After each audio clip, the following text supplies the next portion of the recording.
What's up, you guys? My name is Chase and welcome to the channel. And today's video we will be talking about Spider-Man Brand New Day, a movie about a forgotten Peter Parker living alone as a full-time Spider-Man until mounting pressure triggers a dangerous change and a powerful new enemy. And this movie is directed by Destin Daniel Cretton, who I believe is the same director behind Shang-Chi, which is another Marvel Cinematic Universe movie that I have not seen, which is crazy because the last Marvel movie I think I've seen probably has to be either Guardians of the Galaxy 3 or Black Panther 2. I don't know which one came out chronologically, but I know like the last one I saw in theater was Black Panther 2, but Guardians was the last one I saw like in terms of like me seeing a Marvel movie. But now the streak has ended because Spider-Man Brand New Day is here.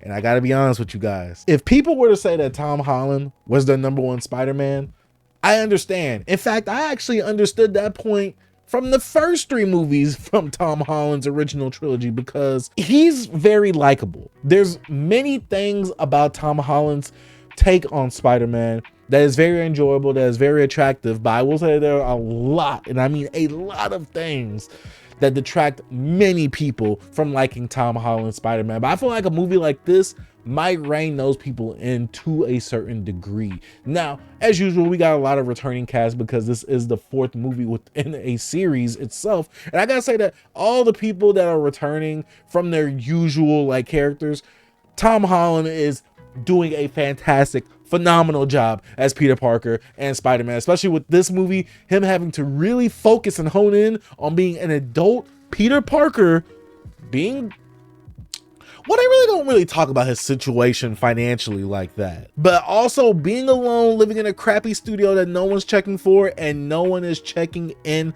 for Spider-Man Peter Parker within this universe. And I gotta say that setting up at the beginning of the movie, setting the tone for what we were going to get into. Oh my gosh, I was floored watching this movie. I had such a fun time.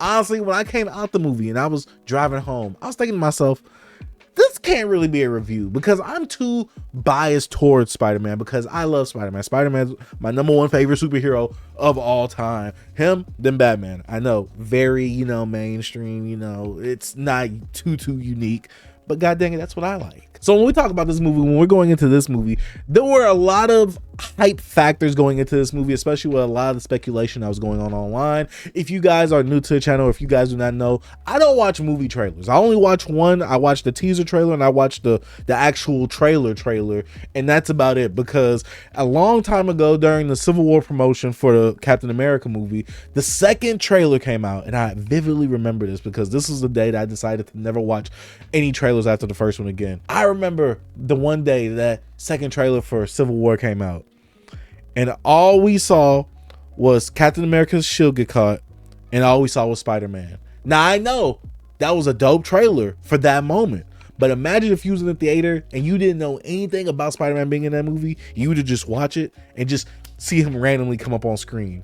The enjoyment factor, through the roof, because the surprise, the wow factor about it, oh my gosh. And that's why when I go into movies like this, it's hard for me to talk about certain elements because I don't know what was really talked about in any of the trailers. But I mean, there's certain promotional material that I have seen in terms of like stills and stuff. Like, we all know that Sadie Sink is in the movie. I don't know if you guys know what character she plays, but I do like the moments that Sadie Sink's character and Tom Holland's Peter Parker have together, especially those emotional and truly like one-on-one intimate bonding moments. I really did enjoy that right there. A lot of the scenes with Tom Holland and a lot of the other cast members I did enjoy as well. I think Tom Holland's synergy bouncing off of many other people, I really did enjoy within this movie. But if we're talking about the plot, honestly, it has so many open threads happening. It has so many things happening, so many things established, and I'm just over here as a Spider-Man fan like, oh, this is a buffet. Like, I'm about to eat so good because so many of these things are being introduced. I'm like, yo, they're gonna obviously be tied up really nicely, right?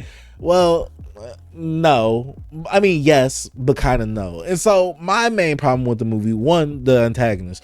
This Spider-Man movie has obviously the weakest antagonist that we've ever seen. I don't even know if it's worth even talking about. I don't know if they show the antagonist in the trailer, so I'm not going to say who the antagonist is. I'm not going to know if it's a woman or a man, so I'll leave that up to you guys. But when we talk about the antagonists in this movie, motivations, this honestly might be one of the worst MCU villains, honestly, because it's very forgettable, very unmemorable. It's one of those things where when we look back and when we think about this movie, we think about who the villain is. You can be like, who's the villain again? Exactly. That's how forgettable and how the villain is for this movie. That's like the weakest thing about this movie. But the second weakest thing to me, and it's not that bad because I understand it, but as a nerd, like I said, a super fan of Spider-Man, I could have sat here for a 3-hour Spider-Man movie. Right now it's saying that the movie is like 2 hours and 25 minutes. Like I said, I could have sat for a 3-hour Spider-Man movie because so many of the plot threads and so many of the things that they have going with in this movie, especially with some of the elements of, obviously there is some type of reactive mutation happening within Spider-Man that is changing him outside and forcing him to like have things that he didn't really have before. I wish they would have dived a lot more into that aspect, because while they do touch on it in this movie and it is settled pretty quickly, I just wish that it wasn't settled as quickly as it was. And I wish that it would have been more of a lingering, like looming thing throughout the movie. I get it, some people might say that that's how they felt, but for me, I felt like we kind of like subdued that problem like really quickly and really easily the 2 times we kind of like deal with it, and that's all I'm gonna say about that. Another problem that I have is that I kind of wish, and I hate to say this, that we had more depressing scenes of Tom Holland's Peter Parker. I just really wish that we had more moments of him sulking in his depression. Like, I get it that he's probably been doing that for all those years of Ned and MJ being in college, but I want to see some of that. I want to see more of that. Like, we do see that in the movie, but I kind of wish we could see more, because to me, in this movie, while it is sad, especially when you get why he's in that position, I kind of feel like certain elements from No Way Home were a bit sadder in certain instances. Now, I know obviously with certain things that happen in that movie that I'm not gonna spoil, even though if you're watching this video and you haven't seen that movie, I don't know, but there are certain scenes in that movie where it was super sad, and in this movie there are sad moments, and there's someone I'm just like, gotta fight back the thug tier, but I'm like, just push me there, please, just push me there, push me all the way there, make me want to cry for Peter Parker. This was the one person I'm most sympathetic for when it comes to fictional media. Please just push me all the way there. I need to cry for my boy, because my boy was going through it for all those years when he was alone, and obviously all the time in between No Way Home and this movie right here. But man, when we talk about some of the things I like, cinematography, oh my god, this might be, I know a lot of people put Spider-Man, like the Amazing Spider-Man 2 up there, but visually it's Amazing Spider-Man 2 and it's this movie. Honestly, because I know I would watch this movie over Amazing Spider-Man 2, I'm putting this movie visually over Amazing Spider-Man 2. I'm sorry, I gotta do that. Visually, I really do enjoy this movie. Cinematography wise, I really do enjoy this movie. The pacing of the movie, I really did enjoy it as well. Now, I can see how if the middle of it gets a bit bogged down for some people, but that intro and the ending, the last third of the movie and the first beginning of the movie, especially the montage sequence, like to get you caught up on what's been happening from Spider-Man No Way Home up until where we're at now, I really did enjoy that as well. And some of the unraveling of what's been happening in New York on a street level, because that's what Spider-Man is. He's a street level hero in this movie, and they always like to remind you of that in the movie as well. I do like the way that certain things are, like, you know, explored within here, especially with him and his relationship with Punisher, or him and his relationship with other things within the city, like with his relationship with Bruce Banner. But like I said, there's so many elements in here that I wish we could have dived into a bit more, but I am happy that they were touched upon a bit, at least with this movie right here. But overall, when it comes to this movie right here, I did enjoy it. The action scenes, fire, dope. Tom Holland's performance, fire, dope. Some of the scenes from the trailer that I saw being fleshed out in the movie, oh my gosh, fire, dope. I just felt like, I don't know, I just wish this was a longer movie. I wish this movie was longer. I need to spend more time within this world, because it's been so long since we got a Spider-Man movie besides the animated ones. I'm talking about live action wise, even though it has been a long time since we got the animated one as well. But I had a really fun time with this movie. I really like the direction of this movie. I like the acting, the performances in this movie. I like the cinematography. I like the visuals.